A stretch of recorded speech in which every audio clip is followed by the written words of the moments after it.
Welcome back. In focus ہیں پاکستان مسلم league نون کے senior رہنما وزیر مملکت حذیفہ رحمان. جس چیز کے اوپر آپ لوگوں کا ڈائریکٹلی ہے اور اس میں آپ کو ڈائریکٹلی جواب بھی دینا ہے اور ڈیل بھی کرنا ہے وہ ہے آپ کی اور آپ کی اتحادی جماعت پاکستان پیپلز پارٹی کے درمیان جو کچھ ہو رہا ہے. یہ بڑی عجیب بات ہے کہ پیپلز پارٹی ناراض ہے. وہ کہتی ہے مطالبہ ہے ان کا کہ معافی مانگی جائے. فلور آف دا ہاؤس پہ آپ نے دیکھا کہ آپ کے جتنے بھی بڑے رہنما ہیں سینئر لیڈرز وہ کہتے ہیں افہام و تفہیم سے ہو جائے گا, بات چیت کرتے ہیں, واپس لے کر آتے ہیں, وہ واک آؤٹ کرتے ہیں. لیکن پھر سی ایم پنجاب صاحبہ نے بڑے دو ٹوک الفاظ میں آج بھی یہ کہہ دیا ہے کہ وہ کس لیے معافی مانگیں گی, وہ ہرگز معافی نہیں مانگیں گی. ان کا آپ نے بھی آج پوری اسپیچ دیکھ لی ہوگی, تو آپ کو کیا سمجھ میں آ رہا ہے کہ آپ مطلب وفاق بھی پاکستان مسلم لیگ نون پوری مریم نواز صاحبہ کا ساتھ دے گی یا اپنے اتحادیوں کو منائے گی؟ She is not ready to apologize. دیکھیں جی, اس میں تو کوئی دو رائے نہیں ہے کہ پاکستان مسلم لیگ نون کا ہر ورکر, تمام پارلیمنٹیرین اور پوری کیبنٹ جو ہے نواز شریف کی بیٹی کے ساتھ ہی کھڑی ہوگی. نواز شریف کی بیٹی کو ہم یہ ضرور ہے کہ بتا سکتے ہیں کہ جی آپ یہ غلط کر رہی ہیں, یہ صحیح کر رہی ہیں. پہلی بات تو یہ کہ معافی والی بات انہوں نے تو آج یا کل کی ہے میرے خیال سے مری میں نے 3 دن پہلے ٹاک شوز میں کہا کہ مریم نواز کسی بھی قیمت پر معافی نہیں مانگے گی. آج بھی انہوں نے کہا مریم نواز کسی بھی قیمت پہ معافی نہیں مانگے گی. میں بات مسلسل کہہ رہا ہوں, اس کے پیچھے ریزن ہے. دیکھیں, معافی آپ کسی غلطی کی مانگتے ہیں. اگر آپ ایک بندے پہ الزام لگائیں کہ جی آپ نے یہ غلطی کی ہے, تو بیسک پرنسپل آف لا ہے کہ no body can be punish unheard. نہ آپ کسی بندے کو بغیر سنے سزا دے سکتے ہیں, نہ آپ کسی بندے کو بغیر سنے رائے قائم کر سکتے ہیں. مریم نواز صاحبہ نے کہا, میں نے اس کی وضاحت خود دی کہ انہوں نے انگلیاں توڑنے کا بیان نہ کسی صوبے کو کہا, نہ کسی صوبے کے وزیر اعلیٰ کو کہا. انہوں نے جنرل بات کی کہ میرے صوبے پنجاب پر ہمیشہ انگلی اٹھتی ہے. بلوچستان اپنے حقوق کی بات کرتے ہیں کہ جی ہم چھوٹا صوبہ ہیں, کے پی کے اپنے حقوق کی بات کرتا ہے کہ جی ہمارا احساس محرومی ہے, سندھ اپنے حقوق کی بات کرتے ہیں. انہوں نے کہا کہ میں اپنے صوبے کے اوپر اٹھنے والی ہر انگلی کو توڑ دوں گی. تو بیسیکلی انہوں نے جنرل یہ بات کی, اس کے مراد پیپلز پارٹی یا پیپلز پارٹی کی لیڈرشپ ہے, سی ایم پاکستان پیپلز پارٹی جو معترض ہے حذیفہ صاحب اس میں ایڈ کر لینا. میں آپ کا کوشچن لوں گا, نہیں ایڈ کر نہیں پاؤں گا نا, میں ایک وقت میں ایک بات ہی کر سکتا ہوں نا, میں 4 چیزیں نہیں ایڈ کروں گا. اب جہاں مجھے روکیں گی میں وہیں سے دوبارہ شروع کر دوں گا.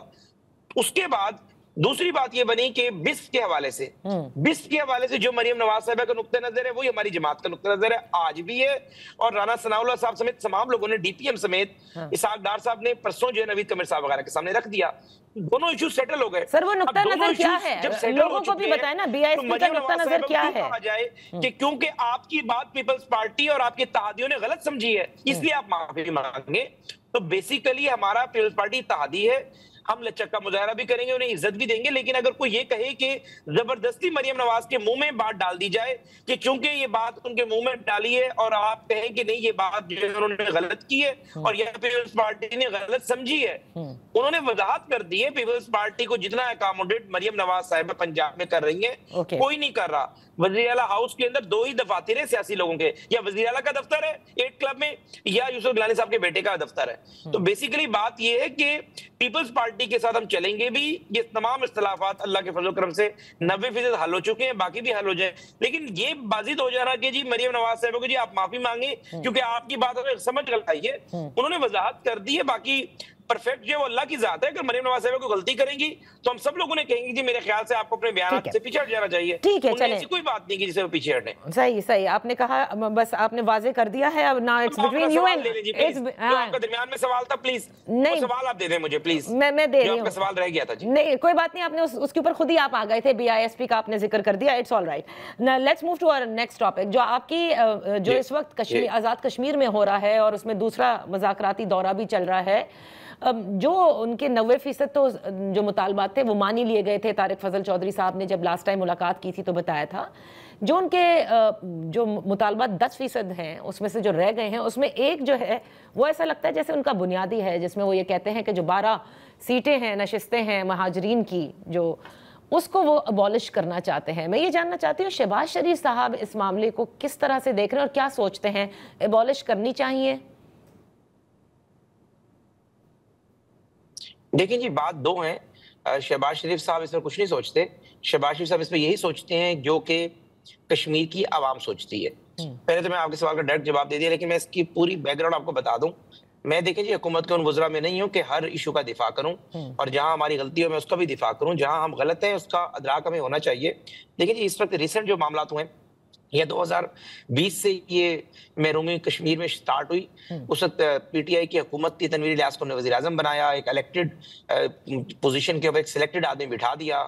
2022 میں ہم نے اس کو حل کرنے کی کوشش کی، بجلی کا یونٹ جو ہے 3 روپے کے اوپر لے کر آئے، لیکن ظاہر ہے لاوا جو ہے وہ پک رہا تھا، وہ لاوا ایک دم پھٹا. آج ہم سمجھتے ہیں کہ پی ایم ایل این بھی، پیپلز پارٹی بھی اور پی ٹی آئی بھی، تینوں کو اس کی ذمہ داری لینا ہوگی. جو وہاں کی لوکل لیڈرشپ ہے ان سب کو لینا پڑے گی. باقی بات یہ رہی کہ ہم کوشش کر رہے ہیں کہ کشمیر کے لوگوں کا احساس محرومی دور ہو، ان کے جائز مطالبات مانیں، لیکن یہ قابل قبول بات نہیں ہے کہ آپ نے 2022 میں کشمیر کی پولیس کے اہلکاروں کو پہاڑوں سے دھکا دیتے ہوئے آپ نے دیکھا، جن کی لاشیں بعد میں اٹھائیں ریاست نے، اور اب جو ہے پرسوں بھی اسی قسم کے واقعات بنے. تو آپ نے جائز مطالبات ضرور سامنے رکھیں، لیکن آپ ریاست کو کمزور نہ سمجھیں. ریاست آپ سے محبت کرتی ہے اور ریاست یہ سمجھتی ہے کہ آلریڈی جو ہے ظاہر ہے بیسیکلی ہم سمجھتے ہیں کہ کشمیر جو مقبوضہ کشمیر ہو یا آزاد کشمیر ہو، یہ ظاہر ہماری ایک شہرگ ہے اور ان کا احساس محرومی کا ہمیں زیادہ احساس ہے. اور ہم نے پاکستان نے ہمیشہ یہ کشمیر تو ظاہر ہمارے ہم یعنی یہاں پر موجود ہیں، جو ہمارا مقبوضہ کشمیر ہے ہم تو اس کے بارے میں کہتے ہیں کہ Kashmir is not a disputed territory between India and Pakistan. Kashmir جو ہے بیسیکلی پاکستان کا حصہ ہے. سو آپ سمجھتے ہیں کہ معاملات حل ہو جائیں گے حذیفہ صاحب، یا یہ جو مطالبات ہیں؟